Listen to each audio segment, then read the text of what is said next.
안녕하세요, 이상한 놈입니다. 이 영상을 통해서 중력의 황당함과 밀도의 정확성을 설명드리고 싶습니다.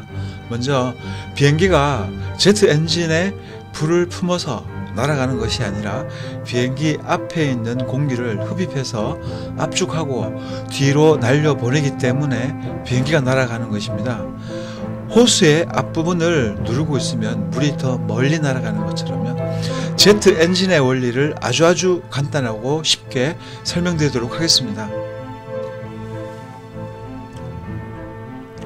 제트 엔진의 공기 흡입구는 큽니다. 최대한 커야 됩니다. 많은 공기들이 넓은 입구로 들어가는 흡입 단계가 있습니다. 그리고 두 번째로 들어갈수록 서로 반대로 되어서 돌아가고 있는 톱니바퀴 사이를 지나가면서 폭은 점점 좁아지게 됩니다. 이때 공기가 압축이 되면서 공기가 뜨겁게 데워지게 됩니다.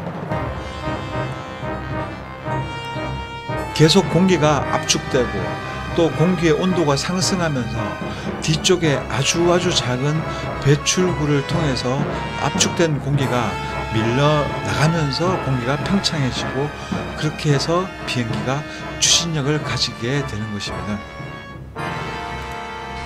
글로벌 호크 정찰기를 한번 보겠습니다. 대당 가격이 8천억입니다. 무인 정찰기인데요. 현존하는 최고의 무인 정찰기란 것은 가격만 봐도 알 수 있습니다. 날개 폭이 35.4m로 엄청 큽니다. 평균 순항 속도는 시속 250km, 최고 속도는 636km입니다. 공중에 떠 있을 수 있는 시간은 36시간 정도 되니까 하루 반나절 정도 되는 것 같습니다. 중요한 것은 고도인데요. 현존하는 최고의 기술 무인 정찰기의 고도가 고작 19.5km 밖에 안 됩니다. 유인 정찰기 최대 높이가 지상 22km 정도 되는 걸로 알고 있습니다. 조종사가 산소 마스크를 쓰고 올라가야 되고 밀도가 심각하게 낮다 보니까 오래 있을 수도 없습니다. 정찰기 역시 금방 노후해져서 자주 부품을 갈아줘야 되는 것으로 저는 알고 있습니다. 자, 그런데 왜 미국의 전략무기 최신 글로벌 호크 정찰기는 지상 20km도 못 올라갈까요? 지상 20km 높이로 날아가면 레이더에 걸릴까요? 안 걸릴까요? 당연히 걸립니다. 자, 그럼 미사일 쏘면 정찰기가 격추될까요? 안 될까요? 20km 고도에 있는 비행기입니다. 빠르지도 않는 정찰기죠. 아마 100명 중 100명이 격추된다고 말할 것입니다. 성주에 배치한 사드 요격 고도가 40km에서 150km까지라고 합니다. 요격 속도는 마 8 이상이니까요. 8천억짜리 정찰기가 레이더에 걸리면은 찍소리 못하고 요격될 수밖에 없겠죠. 자, 그런데 아쉽게도 요격할 수가 없습니다. 제가 인간이 만든 그 어떤 물체도 무게가 1만 존재해도 지상 32km 이상 올라갈 수 없다고 말씀드렸었는데요. 지상 32km까지 가면 밀도가 제로가 되기 때문에 그 어떤 것도 올라갈 수 없는데 사드는 웃기지 마라. 지상 150km 고도까지 탐지해가지고 요격을 한다라고 말하고 있습니다. 자, 누가 맞는 말일까요? 자, 밀도 공식을 근거로 못 올라간다는 제 말이 맞을까요? 아니다. 그냥 올라간다. 믿어라. 그냥 올라간다. 이 말이 맞을까요? 근거를 제시하는 제 말은 안 믿고 검증 안 된 지상 150km까지 요격한다는 군대의 발표는 믿고 방위산업체의 발표는 믿는데 그 근거 사실은 전혀 없습니다. 우리를 속이고 있는 것이고요. 우리한테 거짓말하고 있는 것입니다. 제가 황당한 것 하나 알려드릴까요? 양낙규 기자라고 있습니다.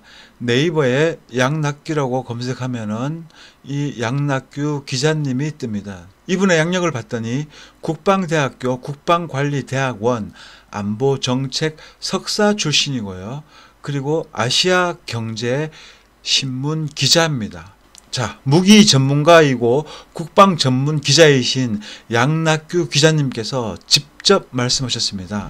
지상 20km에 있는 저 무인 정찰기 글로벌 호크를 미사일이 올라가지 못하기 때문에 요격하지 못한다라고 양낙규 기자님께서 직접 말씀하셨습니다.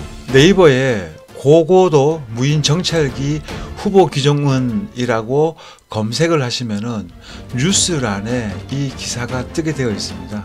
자, 양낙규 기자가 쓴 기사인데요. 뭐 내용은 무인 정찰기에 관해서 이제 뭐 좀 기술을 해 두었고요. 그리고 제가 지금 지적하고 싶은 단어는 바로 이겁니다. 자, 글로벌 옵저버라는 무인 정찰기가 있습니다. 자, 이 정찰기는 지상 20km까지 올라가는 정찰기라고 합니다. 그러니까 글로벌 호크하고 비슷한 높이가 되는 거죠. 자, 그런데 이 정찰기가 적의 대공 미사일이 미치지 못하는 20km 상공에서 라고 기술을 하고 있습니다. 자, 무슨 말이냐? 적의 대공 미사일은 20km 상공까지 올라올 수 없다라는 말을 지금 여기서 하고 있는 겁니다.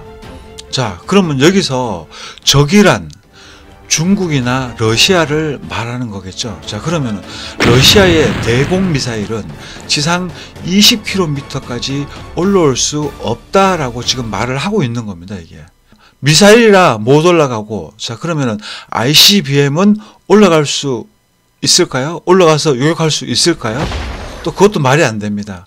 자, 우주까지 수천 킬로미터 올라가서 다시 지구로 재진입을 해서 요격을 하는 대륙간 탄도미사일 발사하는 기술이 있고, 그런데 정작 20km 상공에 있는 정찰기를 요격할 미사일이 없다는 것이 말이 됩니까? 당연히 말이 안 되죠. 자, 당연히 지상 20km든 지상 30km든 올라가서 요격을 하는 미사일이 존재해야만 합니다. 그런데 현실에서는 어떻습니까? 자, 이 군사 전문 기자가 기술한 것처럼 지상 20km까지 올라갈 미사일이 없다고 말을 하고 있습니다. 현실이 지상 20km까지 올라갈 미사일이 없는 것입니다. 자, 그리고 자, 20km까지밖에 못 올라가는 아무짝에도 쓸모없는 글로벌 호크 사면 안 되겠죠. 8천억짜리인데 속도도 엄청나게 느립니다. 뭐 비행기 속도도 못 따라잡는 정찰기가 떴다 하면은 추락하는 거는 금방입니다. 전투기가 날아가다가 목격하고 그냥 미사일 한 방 뿡 쏘면은 그 정찰기는 추락할 수밖에 없는 겁니다. 8천억을 주고 산 그 정찰기가 말이죠. 자, 이 정도 하면은 아, 이거 진짜 지구가 평평한지는 몰라도 진짜 지상 32km까지 못 올라, 32km가 아니라 지상 20km도 엄청난 거구나 하고 느껴야 되는데 여전히 이러시는 분들이 있습니다. 아마 저 기자가 술 먹고 만취해서 오타 났을 거야 하시는 분들도 있을 겁니다.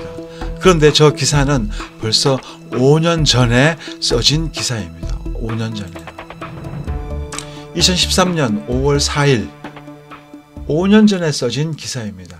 5년 전에 적의 대공 미사일은 상공 20km까지 도달할 수 없다라고 이렇게 말을 하고 있습니다. 아무튼 국방 전문가 기자께서 대공 미사일은 지상 20km에 기어가고 있는 비행기를 요격할 수 없다. 이유는 미사일이 올라갈 수 없기 때문이라고 말을 했습니다. 자, 여기서 추가로 우리가 알 수 있는 것은 전투기로도 요격을 못한다는 겁니다. 한 대 8천억짜리 정찰기 고작 20km 높이에 속도 또한 650km가 최대 속도입니다. 일반 여객기 속도에도 못 미치는 속도가 최대 속도인 이 8천억짜리 정찰기가 마 3 이상 되는 전투기가 요격을 못한다고 하면 그 이유는 딱 한 가지입니다. 미사일이 올라갈 밀도가 부족하다는 말이 되는 것입니다. 그래서 올라갈 수 없다라는 거죠. 요격이 가능하다면 누가 저런 거 8천억 주고 사겠습니까? 스텔스 기능이 있어서 탐지가 안 된다고요? 지상에서는 모르겠지만 구름 위로 올라가면 명확하게 관찰할 수가 있습니다. 길이가 35m나 되고 느리게 날아가고 있는 그 정찰기, 첨단 장비를 장착하고 있는 전투기가 못 본다고 하면은 중학생들이 풍선에 띄어 올린 싸구려 카메라 장착하면은 전투기에 장착한 그 카메라를 통해서 하늘의 절반을 감시할 수 있을 겁니다, 아마. 저는 개인적으로 스텔스 기능은 거짓말이다라고 믿고 있습니다. 아무튼 지금까지 요약해보면은 첫 번째로 국방무기 전문가 기자가 대공미사일, 땅에서 쏘는 대공미사일 중에서 지상 20km 이상 올라갈 수 있는 미사일이 없어서 무인 정찰기를 요격하지 못한다라고 말을 했습니다. 자, 그리고 두 번째, 대공 미사일 말고 전투기에 탑재된 첨단 미사일로도 하늘에서 쏴서 지상 20km까지 올라갈 수 없다라는 것을 알 수 있습니다. 올라갈 수 있다면 요격됐을 것이고 누가 8천억짜리 그 허접한 정찰기를 사겠습니까? 요격할 수 없으니까 8천억을 주고 그런 비싼 정찰기를 사는 것이 아니겠습니까? 자, 셋째로 성주에 있는 사드, 지상 150km까지 커버한다고 하는데 지상 20km 이상 날아다니는 미사일도 없고 비행기도 없고 그 무엇도 없는데 과연 150km까지 무엇을 커버한다는 거죠? 대륙간 탄도미사일 때문에 사드를 배치했나요? 코앞이 북한인데요? 아무튼 지상 32km 이상으로 그 올려놓을 수 있는 어떤 기술도 없기 때문에 사드 역시 사기라는 것을 우리가 알 수 있습니다. 보너스로 북한도 만들었다는 전 세계 모든 ICBM 가짜다라는 것을 우리는 논리적으로 알 수 있는 것입니다. 밀도가 제로가 되는 지상 32km, 무게가 존재하는 어떤 것도 갈 수 없는 지역입니다. 밀도에 보이지 않는 힘은 엄청난데요. 땅 속에서부터 하늘 끝까지 정해져 있는 밀도가 있고 돌은 돌의 밀도가 있습니다. 돌을 아무리 갈아서 나노화 시켜서 해도 공중에 뜨지 않습니다. 돌 고유의 밀도가 있기 때문에 그 밀도의 위치로 자력에 끌리는 것처럼 끌려서 내려가게 되어 있는 것입니다.